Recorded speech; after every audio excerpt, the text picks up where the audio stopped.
so here we are in the yoga studio slash game room. First up, you've got a couple extra twin beds up here. So if you need some more sleeping arrangements, you can put them up here in the attic. Over here in the cabinetry, you'll find some more bedding, blankets, sheets, things like that. Okay, you've got a ping pong table for your enjoyment, so please enjoy that. Over in the kitchenette, you'll find all the ping pong balls and paddles and things of that nature. You do have a full kitchen up here, so if you want to, you've got a small little fridge, various utensils and things like that up here, some water, a little coffee maker, so that you can come up here and not have to run downstairs every time you want to get a drink. Behind the couch here, you'll find a blow-up mattress. It's in a frame, and actually you just plug it in and it will blow itself up.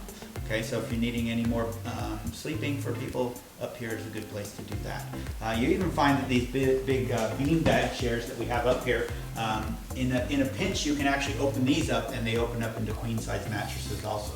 So if you needed to house people, this is the place to do it. We've got a TV and stereo, we've got yoga mats and props and things like that, so feel free to get healthy and do your exercise up here.